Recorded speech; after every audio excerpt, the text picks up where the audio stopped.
মুখার্জি বাড়িতে বড় করে রথযাত্রা উৎসব পালন করা হচ্ছে।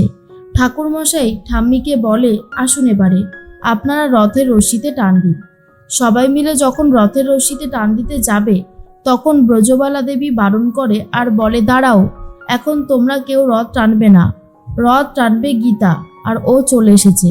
গীতা আর স্বস্তিক এসে জয় জগন্নাথ বলতে থাকলে অগ্নিজিৎ মুখার্জি তো প্রচণ্ড রেগে যায়। আর এর মধ্যেই ভজন গীতাকে দেখার পর ন্যাপলাগুন্ডাকে ফোন করে বলে, গীতা কিন্তু এসে গেছে, যা করবার ঝটপট করে ফেল, হাতে সময় কিন্তু বেশি বাঁকা নেই। কাজটা যদি না হয় না তাহলে কিন্তু আমি ছেড়ে কথা বলবো না, তাই বারবার করে বলছি কাজটা ঝটপট করে ফেল। এর মধ্যেই ন্যাপলা বলে, ঠিক আছে, আমি দেখছি কি করা যায়। এর মধ্যেই ন্যাপলা টার্গেট করেছে গীতাকে। আর তখনই বড়বাবু গীতা বলে চিৎকার করে ওঠে আর বলে, সাবধান, ন্যাপলা রয়েছে এখানে। আর তখনই গীতা ন্যাপলার কাছে গিয়ে ন্যাপলাকে মারতে শুরু করে আর পুলিশের হাতে তুলে দেয় অ্যারেস্ট করবার জন্য।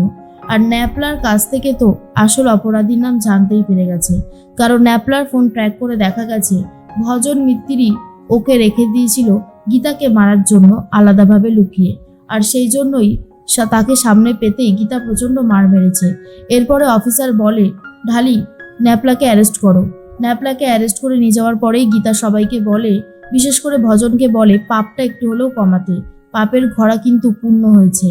এর মধ্যেই অগ্নিজিৎ মুখার্জিরা সবাই মিলেই রথে টান দেয়, আর সাথে গীতা তো ছিলই। বাড়িতে সবাই মিলে চলে যায়, অনেক হই হুল্লোড় করতে থাকে, কিন্তু গীতার মনটা একদমই ভালো নেই। তাই গীতা একা বসে আছে। আর তখনই স্বস্তি গীতার মন ভালো করার চেষ্টা করছে আর বলে, কি হয়েছে বলো তো। তারপরে গান গাইতে শুরু করে, যা শোনবার পর গীতা রীতিমতো হেসে ফেলে। আর তখনই গীতার মান অভিমানের পালাটা বেশ অনেকটাই কমে যায় আর স্বস্তিককেও গীতাকে ভালোবাসতে শুরু করে।